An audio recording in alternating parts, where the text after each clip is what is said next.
Well, I'd like to add my welcome and also to Andrew for taking the time. He's hot out of Kenya, so literally landed this morning. So thank you, Andrew, for making the effort, Andy, to get here.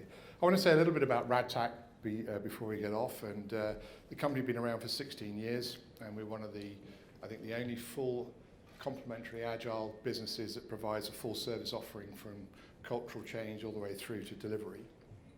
And I joined the company about 5 years ago, and the company has significantly changed in that period of time. We've gone from being a really training-orientated company to a company that now has a real balance between training, cultural change, delivery, and consulting. And we'd be delighted to talk to you about those aspects. But onto the talk. And this really, in terms of Mind the Gap, Crossing the Chasm, this is really about not just doing Agile, but what it means to become Agile. So on that note, Andy, take it. Thanks very much. Yeah, I'm Andy Lee. I'm the Managing Director of William Hill Online. Just before we go through our Agile journey, it's probably worth just explaining to some people in the room what we do. There's about 6 or 7% of the UK population, for example, that bets online.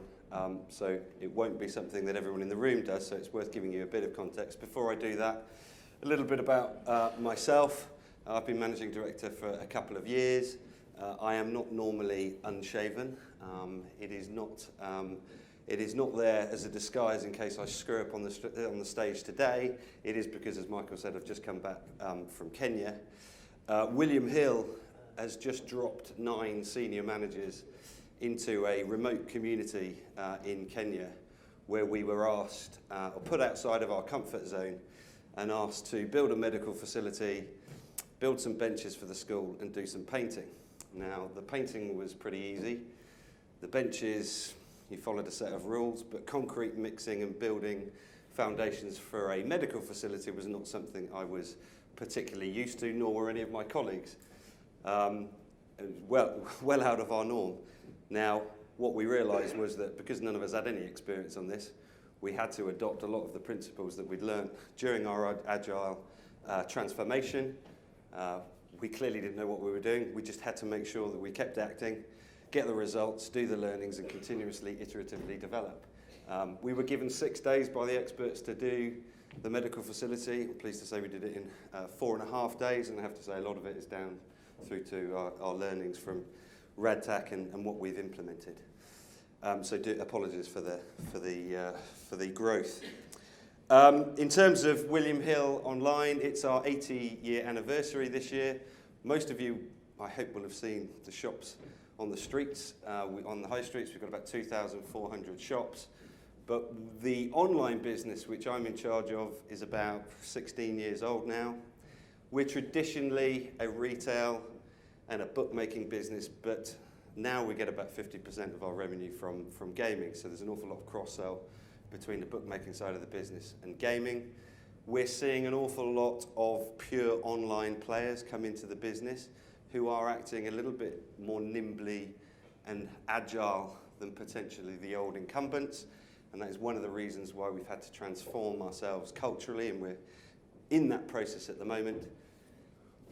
Regulation has always been a massive challenge for us. Whilst it's often been a barrier to entry and has protected us, it's becoming a big issue for us. That's not relevant to this audience, but one that is the emergent technologies, things like mobile, which is now in its 7th year as a smartphone, but we're now looking at things like Apple Watch, which we'll touch on going forward, which means that we have to deliver an awful lot quicker than we used to. Radtac and William Hill Online got together initially for a distinct project, which was a project called Project Trafalgar. Project Trafalgar was a big piece of work in terms of our software, our website, and it had 2 distinct aims initially. One was to give us front-end independence from our supplier. Previously, we were launching and releasing new products every month. We wanted the capability, the flexibility to be able to launch every day. We also wanted to be in charge of our own destiny. The second reason we undertook this project was to have a responsive design. In the old days, when we just had one browser, the website, one operating system, it was relatively easy. But obviously with the proliferation of the different operating systems on mobile, the different screen sizes, it was becoming particularly expensive to keep rolling out our website onto all of these different systems and structuring them for different size devices. So we wanted to make it responsive, build it once, deploy it everywhere. And that is when we met, and I'm over to you. Yeah. And really what the project had discovered over a number of iterations where they tried and not being able to get as much traction as they wanted was that the waterfall was not the right approach. And so therefore, they brought us in, Radtac in, to look at how we could deliver in a different way. Thank you. And that different way is really where the Mind the Gap comes in. This is a fairly typical early Agile engagement. There's a specific project or program that sits in the organization that needs to be delivered, that is intractable to waterfall, so people suddenly say, is there an alternative route? Can we get it to a different way? And we came along and we said, yes, we can help you to deliver in an Agile way this project that so far you have found very difficult to deliver. And really that's where the Mind the Gap comes in. So we were doing Agile. We went in and we supported the team and we did Agile. And one of the coaches who first did that approach with us is here in the room. And it's not that we don't believe in being Agile, but how do you get the whole organization to change? And when you want to change the whole organization, that's when we get into a later conversation. But one of the things that William Hill did notice in terms of where they were coming from was that they had been very, very successful. You've seen the numbers. They've caught some very, very big fish. They've been going for a long time. But one of the great things about this company is they were aware that there was always danger behind them. Unlike, shall we say, HMV and Apple iTunes, unlike Encyclopedia Britannica and Wikipedia, these guys actually knew they had to do something different. They had to move their organization because they knew if they stopped moving, the big bear would catch them up. And actually a good example of our industry is the difference between William Hill and Ladbrokes. In 2009, we had the same market capitalisation, we had the same number of retail shops up there, and we both made about £50 million of EBIT online. Between 2009 and 2013, Ladbrokes' online EBIT or profit is now about 10 million, or was last year. Ours became 150 million. We had exactly the same base from which to grow, but we had done it culturally an awful lot better. But that said, I still felt that there was an awful lot missing in the business, and that is why when I saw what was going on in Trafalgar, I felt that this wasn't something that was just software specific. This was something that had values and principles that I could roll out across the whole organisation based on 3 real principles of communication and collaboration. You obviously need it to be productive and effective to drive your profits, and I wanted to get our employees engaged in it to be able to develop themselves and be aware of any blind spots that they had. So we've spent a lot of time coming slightly from behind when it came to mobile. We've built an awful lot of great foundations when it comes to that technology, but now we're looking forward. We're now looking to, as Gretzky said, we're looking to where the puck's going to be and not where it's been. So for us now, we're not absolutely sure which technology is going to be the best for us going forward, but it could be Google Glass, it could be the Apple Watch, that's my near-term backer at the moment, but there could be a plethora of alternative challenging technologies that we need to adapt in order to remain a market leader. Just for context, our customers, when they were using the website, used to have on average 4 different accounts. As they moved to mobile, they ended up having an average of 2 accounts because the experience between the operators was particularly different, and the emergence of the difference between the wheat and chaff was becoming more and more pronounced. I can see with things like the watch, and the things that those products bring and create more affinity to a particular brand will converge towards an average of one account per user. So it's absolutely critical for us to make sure that we are watching where the puck goes. As I said, I came, I know I didn't say, I think I said I was William Hill for 2 years. Before that, I'd worked in the city for about 12 years as an analyst, covering mostly the leisure sector, including the gambling stocks. So there were two things that really helped me when I came into William Hill. One was I'd experienced covering an awful lot of companies within industries that were actually faced with the same challenges, but they often went off, like Ladbrokes and ourselves, in different directions, despite having exactly the same materials, base, content, and the pool of talent that they could reach into. The second advantage I guess I had, because I hadn't come from an industry or operational background, I'd come from the city, was that I wasn't really wedded to any legacy way of working, whether within an industry or within a company. And that's really when, you know, I started thinking about the agile way of working. So when I looked at the company, I saw that we had an awful lot of intelligent people. We had loads of ideas coming out. We had really passionate people who work in the gambling industry tend to like their sports and gambling. And we had a huge amount of growth. The negatives, however, was that whilst we had loads of ideas, it was taking us way too long to deliver on those ideas, and by the time we'd got close to delivering it, actually someone had come up with something else, like the wheel.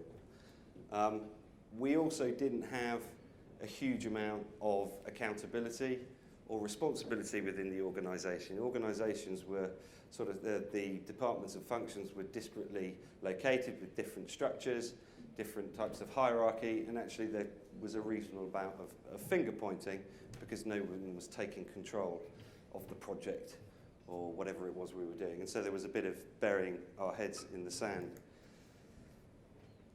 And I think another point really was around engagement with our employees.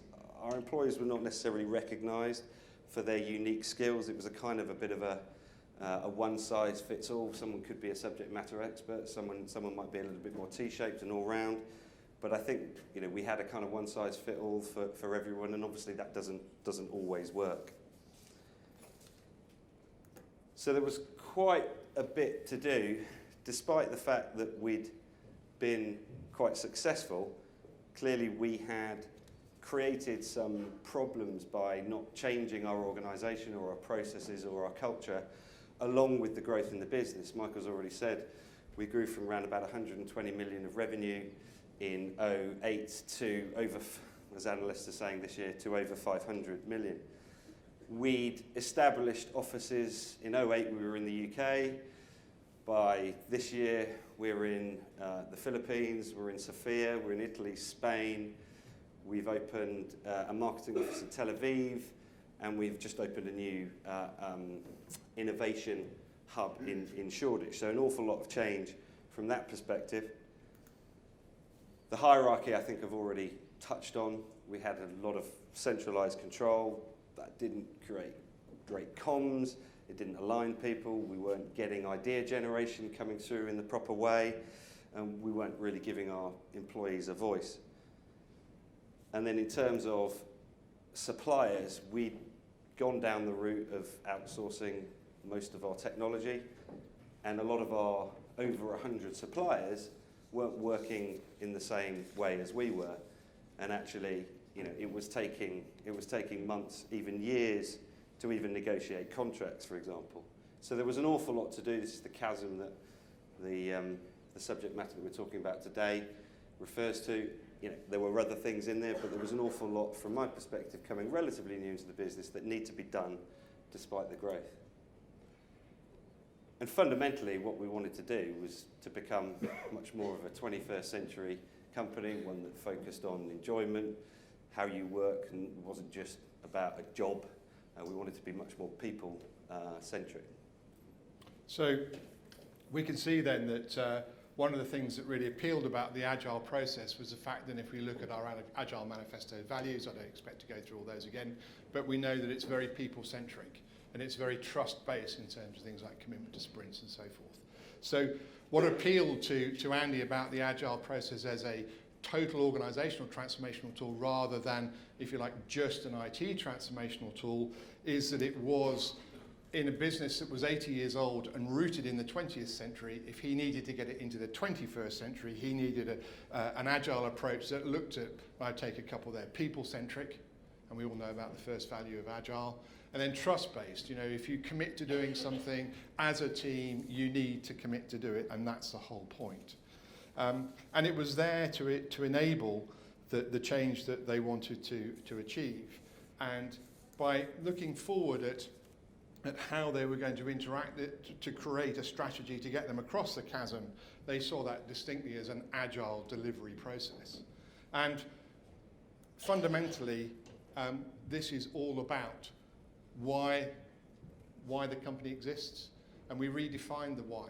The William Hill exec team sat down and they redefined their purpose of business. Very important, because if you want people to all pull in one direction, if you want them all to go in the same direction, you need to have a clear purpose. And then also how we're going to do it. So again, you can start to see for working together, we were able to show that we now, with an organisational transformation, we were going from doing Agile to being Agile. And that was absolutely critical to making this a successful program. Some of the attitudes that we wanted to bring into the business, and both of us really particularly like this one, which is that we don't blame people for failure. Everyone's going to fail. We all know this. This is a basic tenet of Agile. But if you look at how this is expressed, I think this is a perfect way of expressing it. This is communicated throughout the organisation all the time. We criticise those who fail to offer help or fail to ask for help. So the organisation has become very open, very transparent, that nice word that we use in empirical process. And so with that, how do you become Agile and not just do Agile? Yeah, so one of the key things that Michael explained to us was that obviously you've got to do lots of things. You've got to put lots of actions into place. You're not going to just stand there and tell the organisation we're going Agile, because they just give it a bit of... So based on the three principles as to why we put in Agile, which was the communication, collaboration, productivity and self-awareness, we've introduced a number of new things across the business in the last sort of 18 months.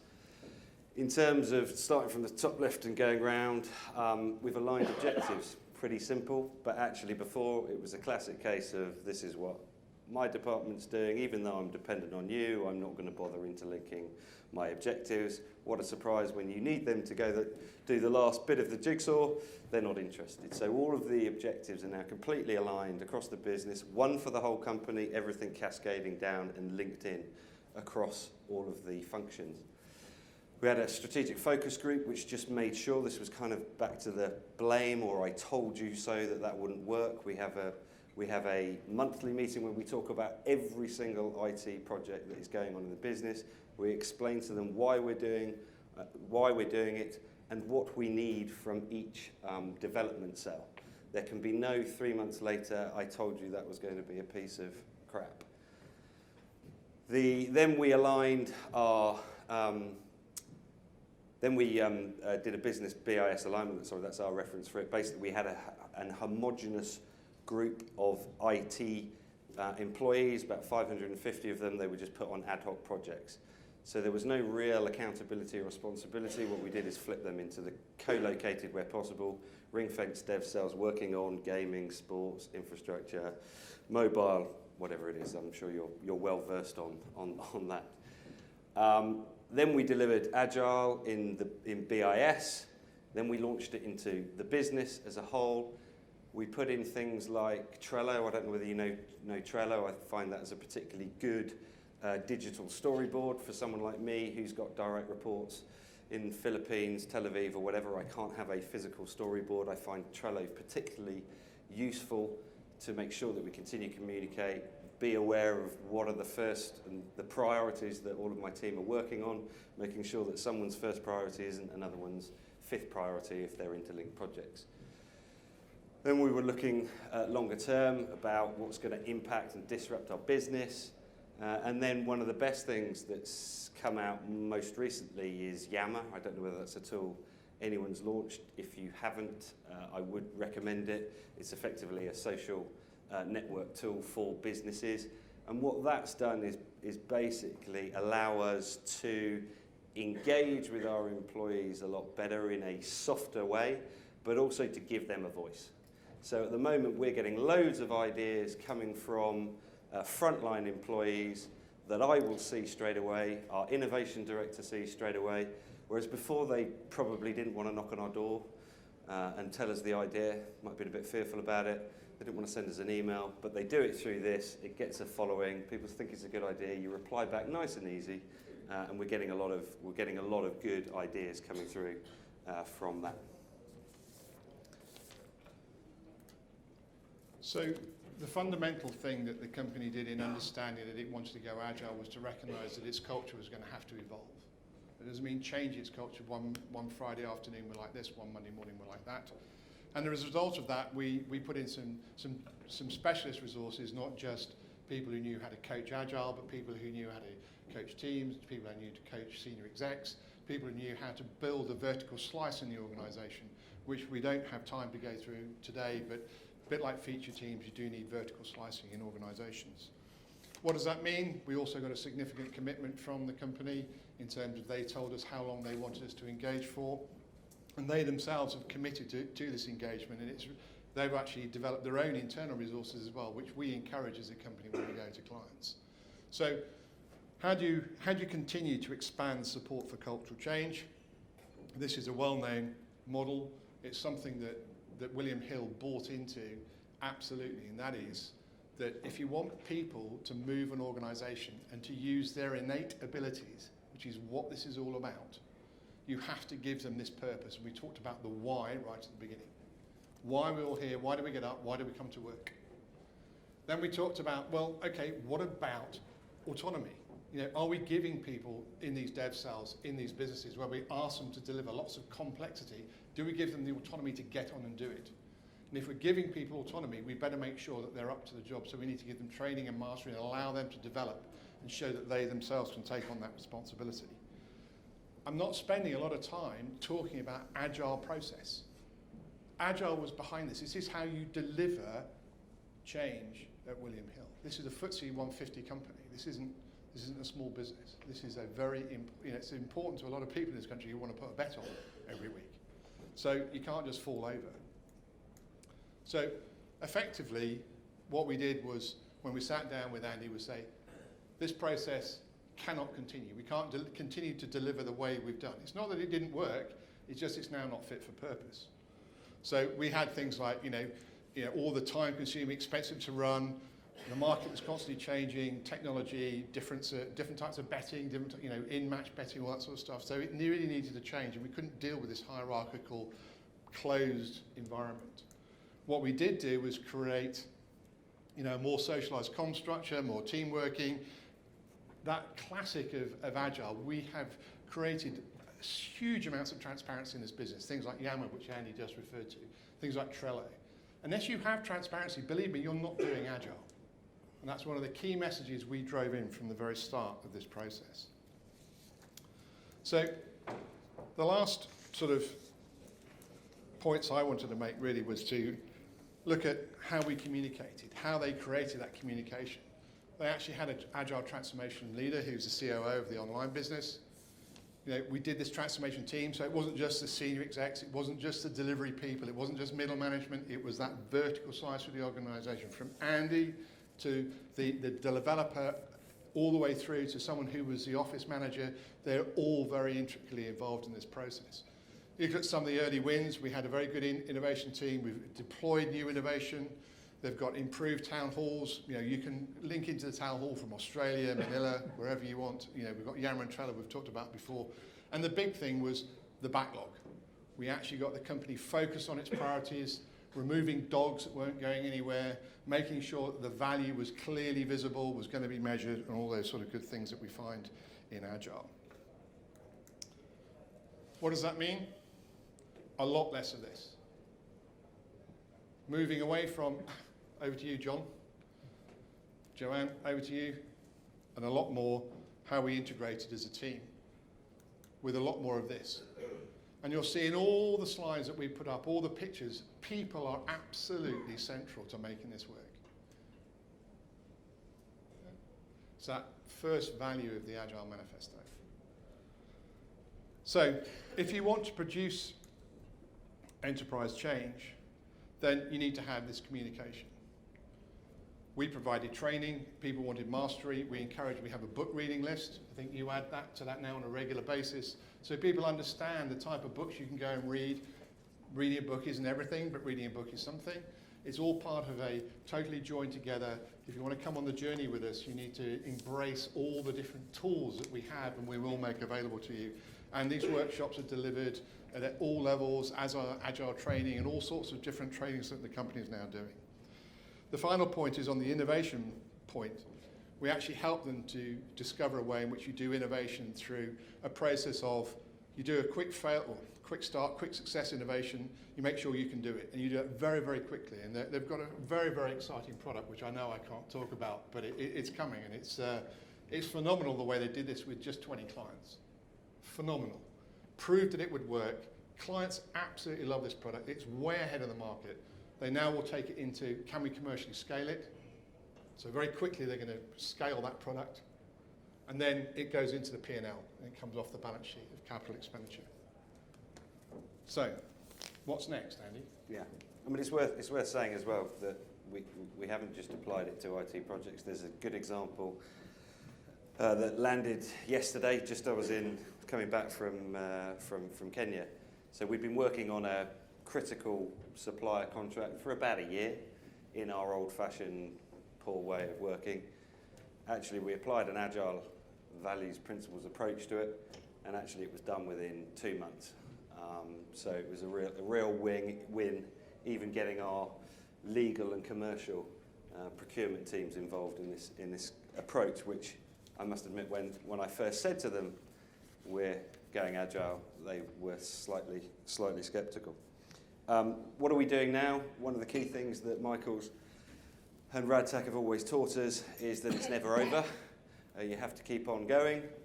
One of the strange things I found when I had the first sort of workshop with Michael, there was this slide that said, you'll experience quite a lot of pain. And I said to Michael, why would you have pain? This is common sense, isn't it? But we have had quite a lot of pain.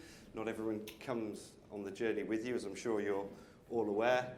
But that is why, and I'm totally committed to this, and I absolutely believe in the benefits for the company. That is why today, actually, our head of transformation started in Gibraltar. He'll be working for the whole business, but he started in Gibraltar today. He is reporting directly into me. He is not just a BIS or an IT person. He's reporting directly into me. We've got him in, not because Radtac have done a bad job, but I want someone permanently there. My team can always go to and get a quick bit of advice. He's on the end of the phone all the time. One of the things we probably could have been a bit better at is taking a snapshot or an audit or do more retrospectives of what we'd implemented. We've implemented quite a lot in a short period of time. We're undergoing at the moment an audit of all of the things that we've put in place so that we can better learn. One of the harder things when you put it into business rather than IT, I think it's fair to say, is having tangible metrics. Every contract is not going to be the same. I appreciate IT delivery isn't the same either, but you can get burn rates, you can get velocity. It's probably easier to measure. It's probably a bit more difficult on the business side when it comes to contracts or legals or how you deliver on your other action points within the business. So we're working through a way of getting things more smart, more measurable. On the trust side of things, we are focusing more and more on our people. As Michael said, it's a key principle. We are trying to give them the chance to come up and the opportunity to share their voice with us. There is an idea-driven system being implemented at the moment, or being structured at the moment within the business. We absolutely want to get their ideas through. I totally buy into the fact that 80% of the ideas, the valuable ideas for our business going forward, will come for the people within our business who are at the front line speaking to our consumers day in, day out. And we want to empower them. And then we also want to make sure that we are visible and transparent in everything we do. We want to keep communicating. I was told that 10% of what you say in a meeting actually gets recorded or remembered. I do make sure that I repeat myself to death at all of the town halls and the company meetings that I hold. So, I mean, a key for me has been to never stop trying and improving. We're trying to make sure that we don't blame for failure. People don't worry about getting things wrong, so long as they ask for help when their things do go wrong. And we also want to recognise that you're never going to achieve full-on 100% mastery of what it is that you're doing. So if we accept this, then hopefully we'll own this space. Thank you very much for listening.